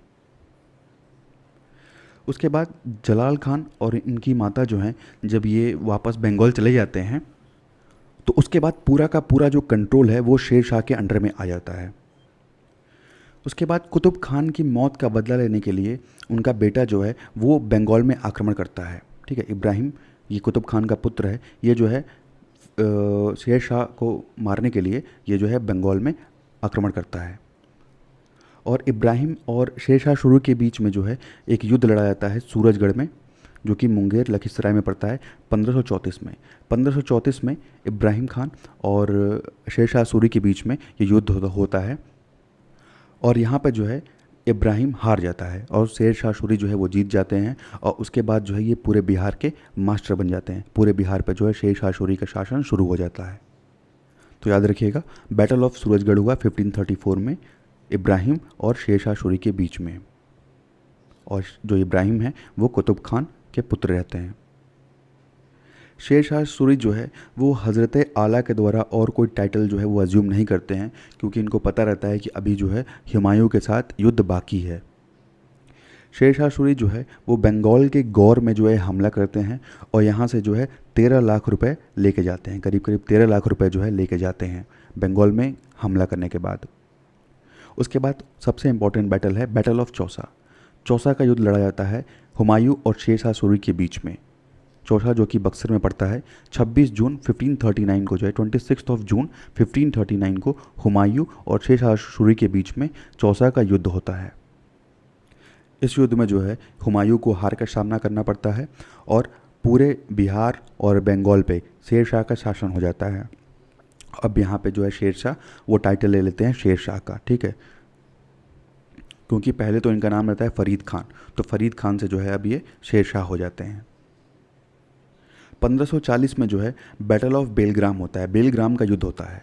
1540 में बेलग्राम का युद्ध होता है शेर शाह सूरी और हुमायूं के बीच में, और हुमायूं यहाँ पे इतनी बुरी तरीके से हारता है कि वो जो है इंडिया छोड़ के पर्शिया चला जाता है।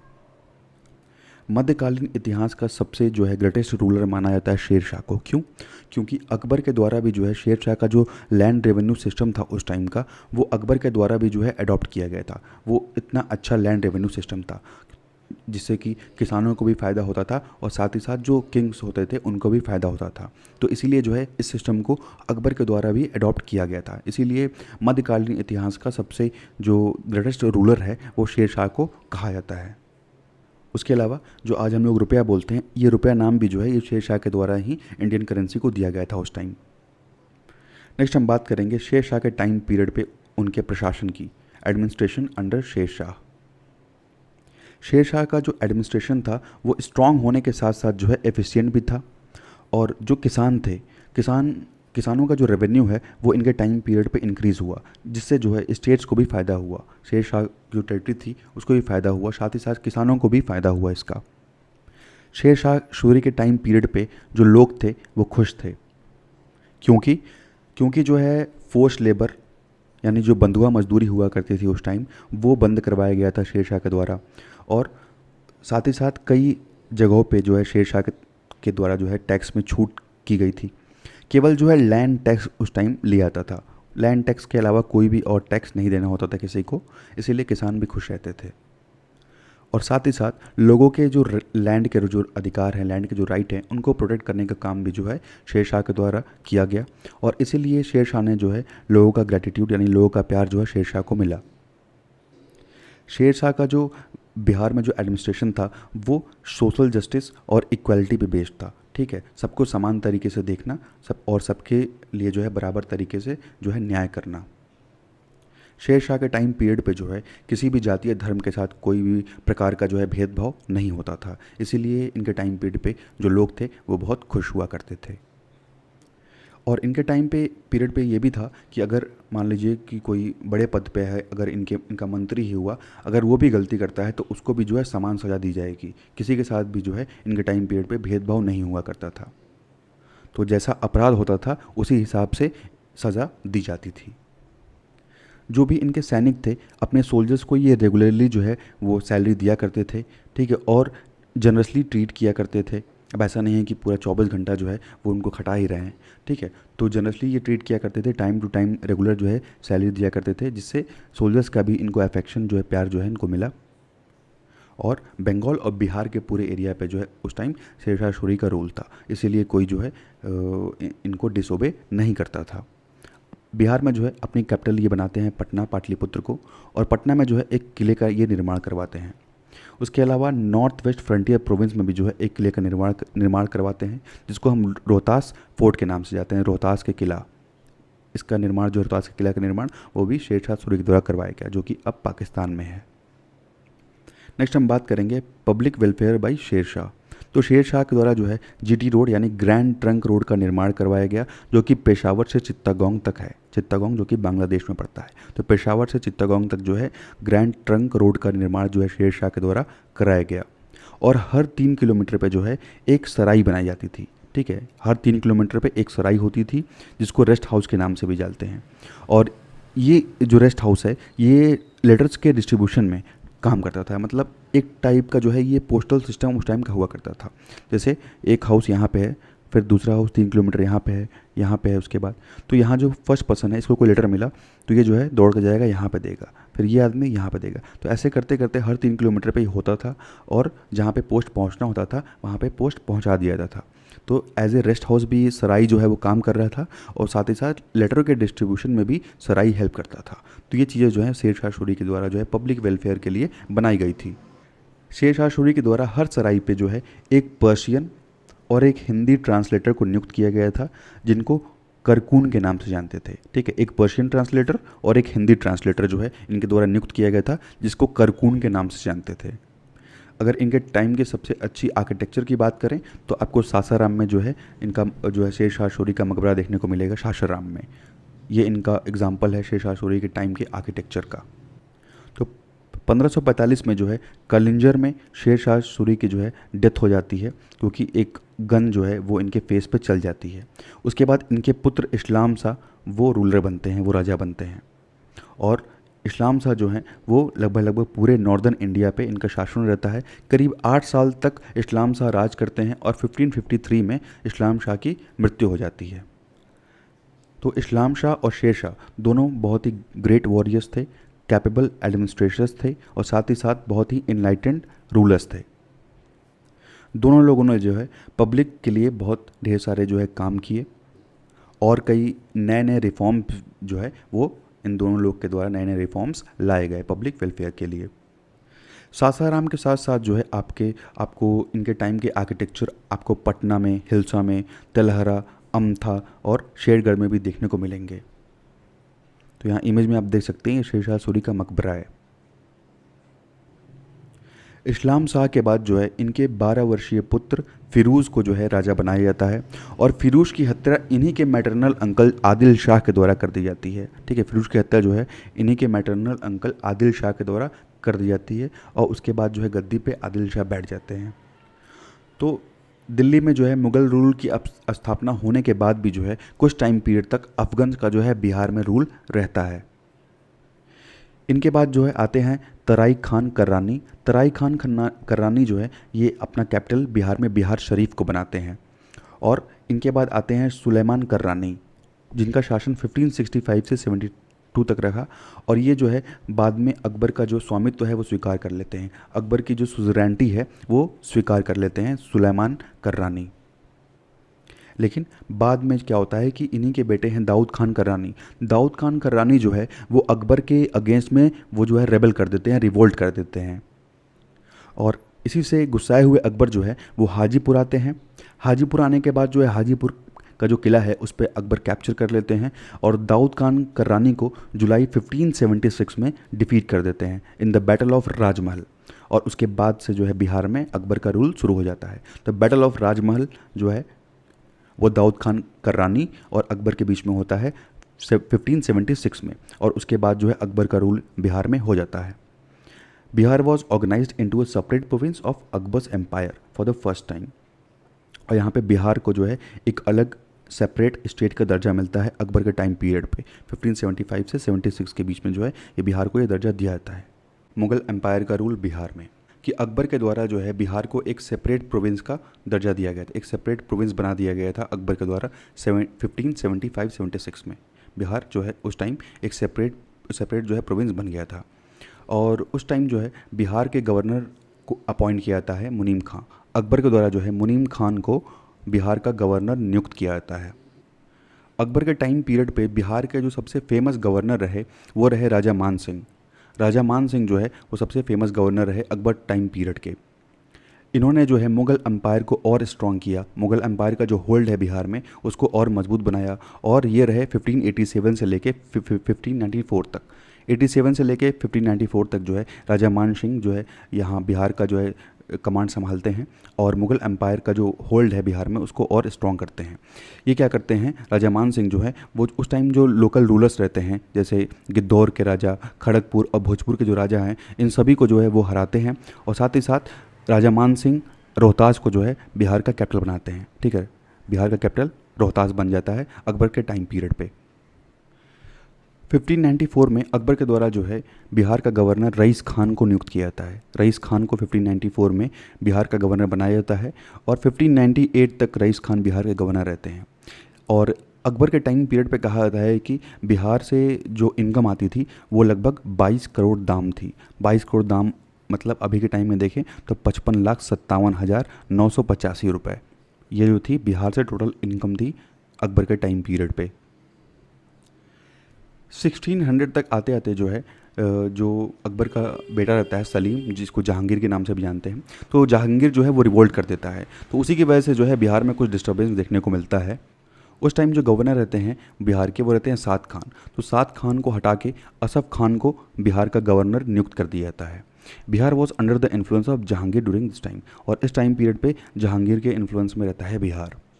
तो हम बात करेंगे जहांगीर की।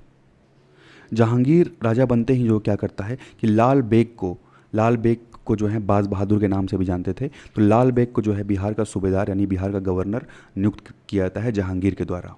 तो लाल बेग जो है बन जाते हैं बिहार के गवर्नर। तो लाल बेग या जिसको बाज बहादुर ही बोल सकते हैं, तो बाज बहादुर के टाइम पीरियड पे जो है खड़गपुर के राजा संग्राम सिंह जो हैं वो विद्रोह कर देते हैं और उस विद्रोह को दबाने का काम करते हैं बाज बहादुर। तो बाज बहादुर जो है वो राजा संग्राम सिंह और इनके बीच में युद्ध होता है और इस रिवोल्ट को जो है बाज बहादुर सप्रेस कर देते हैं।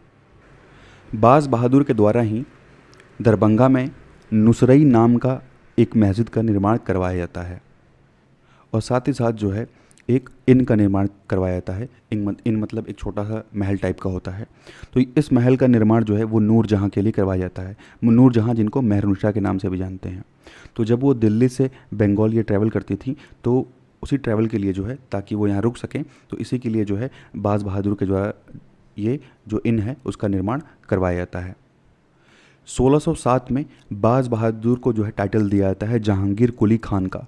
जहांगीर कुली खान की उपाधि बाज बहादुर को दी जाती है 1607 में। और 1607 में ये बंगाल के गवर्नर नियुक्त होते हैं। ठीक है, 1605 तक रूल रहता है अकबर का, उसके बाद जहांगीर का रूल शुरू होता है। तो उसके बाद जो है ये 1607 में ये बंगाल के गवर्नर नियुक्त किए जाते हैं।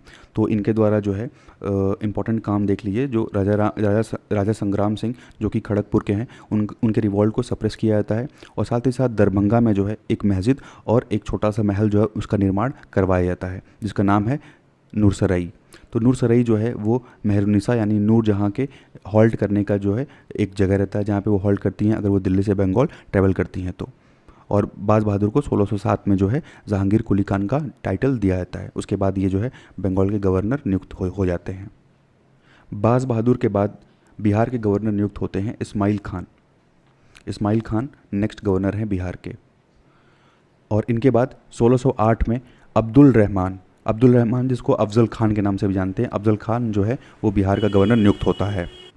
और अफजल खान जो है, कहा जाता है कि अफजल खान के टाइम पीरियड पे एक विद्रोह देखने को मिला था जो कि फ़कीरों का विद्रोह था। तो एक फ़कीर थे कुतुब, तो इन्हीं कुतुब के द्वारा जो है इस विद्रोह का नेतृत्व किया गया था। तो अफजल खान जो है इस विद्रोह को सप्रेस कर देते हैं। अफजल खान की मृत्यु 1613 में हो जाती है। 1613 में अफजल खान मर जाते हैं और इनके बाद ज़फ़र खान बनते हैं बिहार के सूबेदार, यानी बिहार के गवर्नर ज़फ़र खान को नियुक्त किया जाता है। ज़फ़र खान जो है 2 साल तक रूल करते हैं। उसके बाद 1615 में बिहार के सूबेदार जो हैं वो इब्राहिम खान ककर बनते हैं। तो इब्राहिम खान ककर जो हैं ये नूरजहाँ के भाई होते हैं। इनको जो है बिहार का सूबेदार बना दिया जाता है 1615 में। उसके बाद ये भी 2 साल तक गवर्नर रहते हैं। 1617 में जो है बंगाल जो है ट्रांसफ़र हो जाता है जहांगीर कुली खान द्वितीय को। तो जहांगीर कुली खान सेकंड को जो है गवर्नर बना दिया जाता है बिहार का। और उसके 1 साल बाद ही मुकारब खान 1618 में बिहार के गवर्नर नियुक्त होते हैं। 1618 में मुकारब खान जो हैं वो बिहार के गवर्नर नियुक्त किए जाते हैं।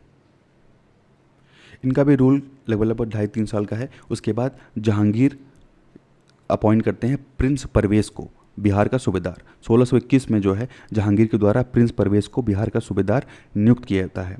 और प्रिंस परवेज़ जो हैं ये ऐसे पहले प्रिंस रहते हैं, ये पहले ऐसे राजकुमार रहते हैं जिनको बिहार का सूबेदार बनाया जाता है। उसके बाद रूल आता है शाहजहाँ का। शाहजहाँ जिसको हम प्रिंस खुर्रम के नाम से भी जानते हैं।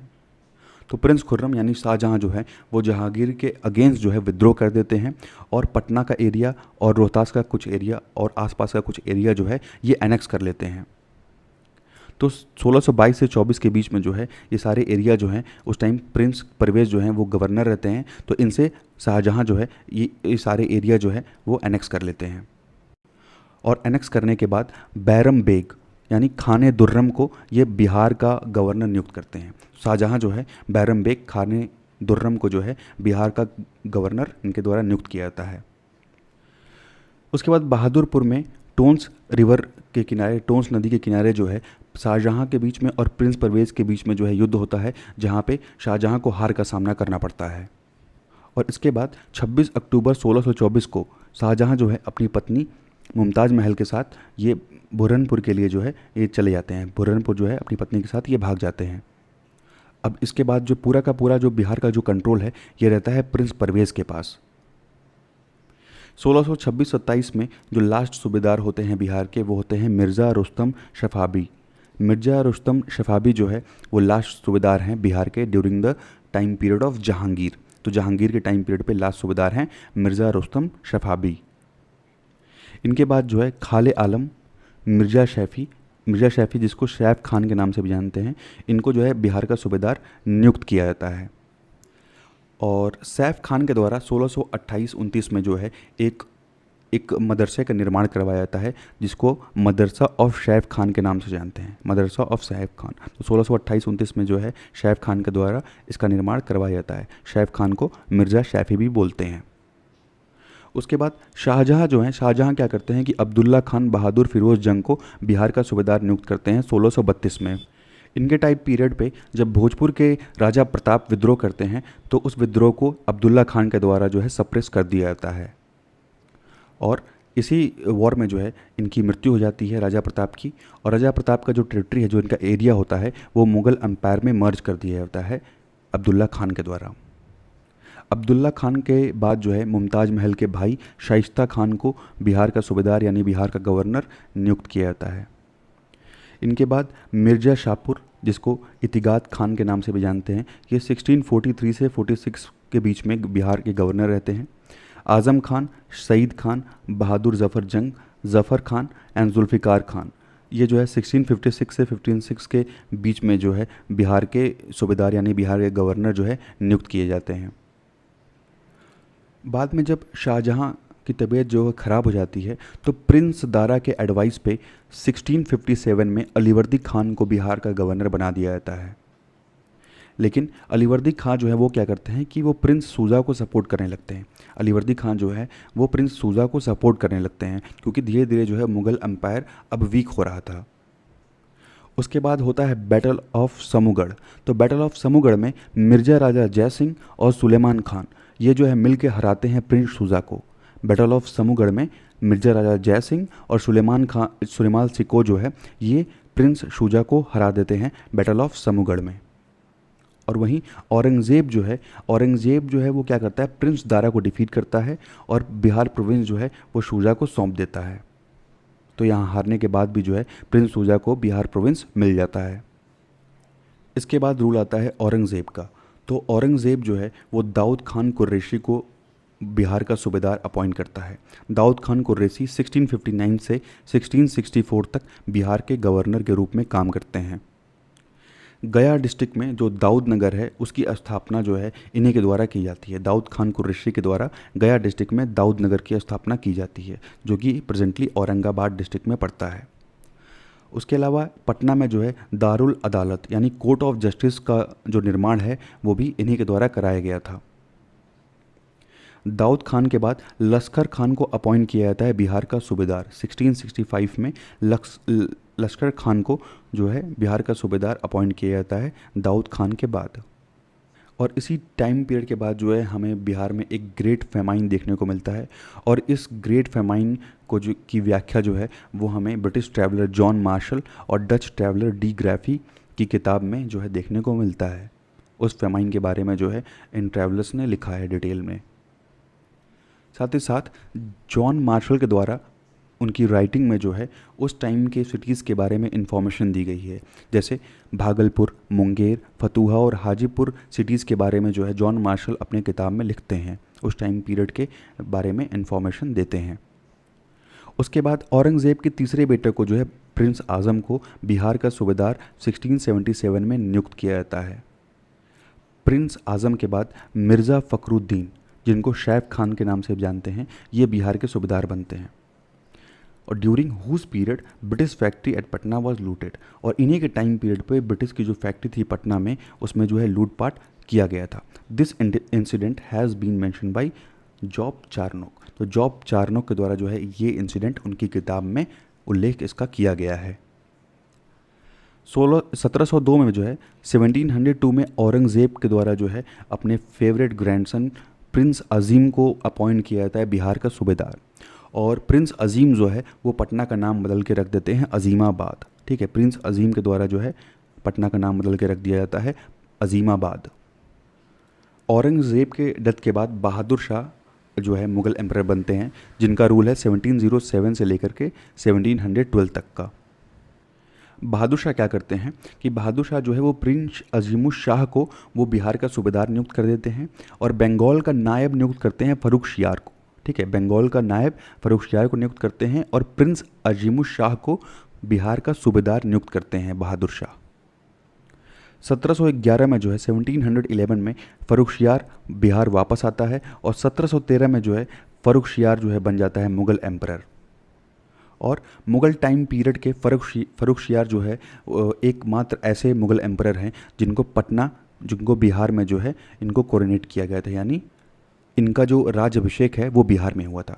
तो मुग़ल टाइम पीरियड के ये एकमात्र ऐसे जो राजा हैं जिनका राज्याभिषेक जो है वो पटना में हुआ था। अब बात करते हैं फ़र्रुखशियार के टाइम पीरियड में कौन कौन लोग जो है गवर्नर रहे। तो पहले हैं कैरत खान जो 1712 से 14 तक रहे। उसके बाद मीर जुमला जो 1780 से 21 तक रहे। शार बुलंद खान जो 1716 से 18 तक रहे। और खान जमान खान जो कि 1718 से 21 तक गवर्नर रहे बिहार के। और इन लोगों के बाद जो है नुसरायत खान जो है वो बिहार के सूबेदार बनते हैं। और उसके अगले 5 साल तक जो है कई लोगों को जो है बिहार का गवर्नर नियुक्त किया जाता है, लेकिन कोई भी उतना जो है पावरफुल नहीं रहता है। उसके बाद फर्रुखुद्दौला को जो है बिहार का सूबेदार नियुक्त किया जाता है, जो कि उस टाइम के राजा हैं जगदीशपुर के उद्वंत सिंह ठीक है। और पालामऊ के राजा के साथ, छोटा नागपुर के राजा के साथ जो है इनकी लड़ाई होती है।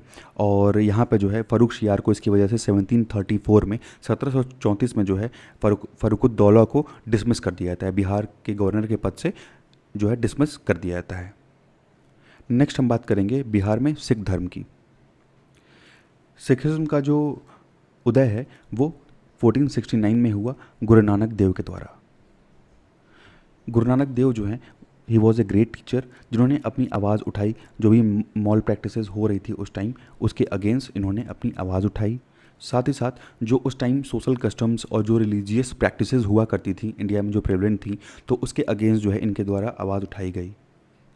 और एक हारमोनियस और हैप्पी सोसाइटी बनाने के लिए जो है लोगों को जो है एम्फसाइज़ किया गया, लोगों को जो है बताया गया।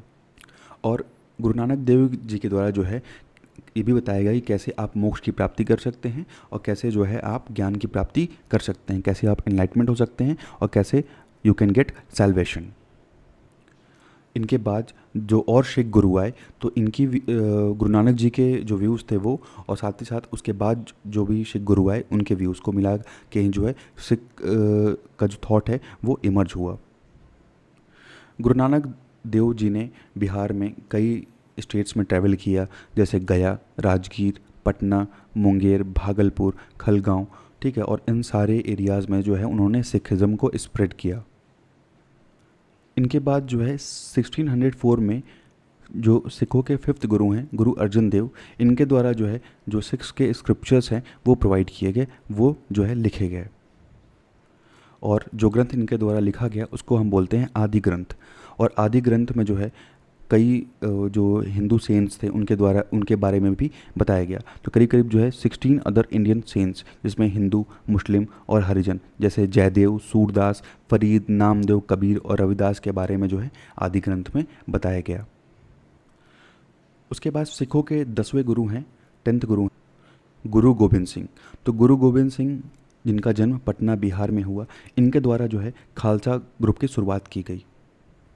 और खालसा ग्रुप का मानना ये था कि आप साधु होने के साथ साथ, सेंट होने के साथ साथ सोल्जर्स भी हैं, ठीक है। तो जो खालसा ग्रुप के लोग थे वो सेंट्स के रूल्स को भी फॉलो करते थे और वो सोल्जर्स भी थे। तो खालसा ग्रुप की जो शुरुआत है वो गुरु गोबिंद सिंह जी के द्वारा की गई। और इन्हीं के द्वारा ये कहा गया कि जो सिख लोग हैं वो लंबे बाल रखेंगे, जो डिनोट करता है एक संत के अपीयरेंस को, एक सेंट के अपीयरेंस को। उसके अलावा वो अंडरवियर यानी कच्छा पहनेंगे जो कि बना है सेल्फ कंट्रोल के लिए। और आयरन बैंगल पहनेंगे, जो लोहे की एक टाइप की चूड़ी होती है, इसको कड़ा बोलते हैं, उसको हाथ में पहनेंगे ताकि हाथ से भी जो है कई एक्ट किए जा सकें। उसके अलावा एक कंघा रखेंगे जिससे माइंड और बॉडी दोनों को क्लीन रखें कर सकें। और साथ ही साथ एक स्वॉर्ड रखेंगे यानी कृपान रखेंगे सेल्फ डिफेंस के लिए, और उसको जो है इमरजेंसी में यूज़ करेंगे और सही चीज़ के लिए यूज़ करेंगे। गुरु अर्जन देव की जो हत्या है वो जहांगीर के द्वारा कर दी जाती है लाहौर में 1606 में। बहुत बेदर्दी से जो है गुरु अर्जन देव की हत्या जहांगीर के द्वारा की जाती है। और इसी की वजह से गुरु हरगोबिंद जो हैं वो लोगों को तलवार उठाने को कहते हैं कि आपको जो है वो जो गलत हो रहा है उसके अगेंस्ट आपको फाइट करना है। उसके बाद गुरु तेग बहादुर को 1675 में जो है उनका सर धड़ से अलग कर दिया जाए दिल्ली में, क्योंकि उनको जो है इस्लाम में कन्वर्ट होने के लिए कहा जा रहा था, लेकिन वो इस्लाम में कन्वर्ट नहीं होते। इसीलिए जो है गुरु तेग बहादुर को 1675 में दिल्ली में उनका सर जो है वो धड़ से अलग कर दिया जाता है, उनको मार दिया जाता है। उसके बाद इनके जो बेटे हैं गुरु गोबिंद सिंह, ये जो है कई साल तक बैटल फील्ड में ही रहते हैं और उसमें जो है इनके चारों पुत्रों की जो है हत्या हो जाती है। गुरु गोबिंद सिंह जी की मृत्यु के बाद जो है गुरुशिप जो है वो अपने एंड पे आ जाती है और गुरु ग्रंथ साहिब को ये कहा जाता है, गुरु ग्रंथ साहिब जो है वो फाइनल, सोवरेन और इटर्नल लिविंग गुरु हैं सिखिज़्म के। श्री गुरु गोबिंद सिंह और the 10th and the last of the 6 gurus, ये जो है पटना में इनका जन्म हुआ था 1666 में।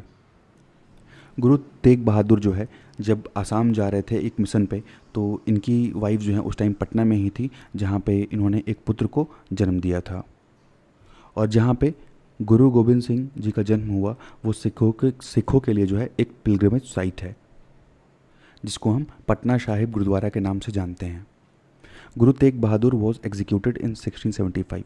गुरु तेग बहादुर की हत्या 1675 में दिल्ली में की जाती है। It fell to the lot of Govind to become a guru at the early age of 10। और कई लोग जो है 10 साल पे ही जो है वो इनको, और जो गोविंद जो हैं वो 10 साल की उम्र में जो है वो गुरु बन जाते हैं। He announced the establishment of Khalsa on 1 Baishakh. तो 1699 बैशाखी का पहले दिन को जो है खालसा की स्थापना जो है की जाती है। At present a gurdwara stands for the place birth of Guru Gobind Singh इन पटना। तो पटना साहिब गुरुद्वारा जो है वहाँ पे गुरु गोविंद सिंह जी का जन्म हुआ था। The gurudwara is known as the Takht Shri Harimandir ji, ठीक है, तख्त श्री हरिमंदिर जी के नाम से भी जानते हैं। It is the second most important religious place of Sikhs, ठीक है। तो अमृतसर के बाद जो है ये दूसरा सबसे महत्वपूर्ण स्थान है सिख के लिए। गुरु Gobind Singh sent his religious representative और मनसदर इन बिहार। और गुरु गोविंद सिंह के द्वारा जो है कई रिलीजियस रिप्रेजेंटेटिव जो है बिहार में भेजे गए थे। Thank you and thanks for watching.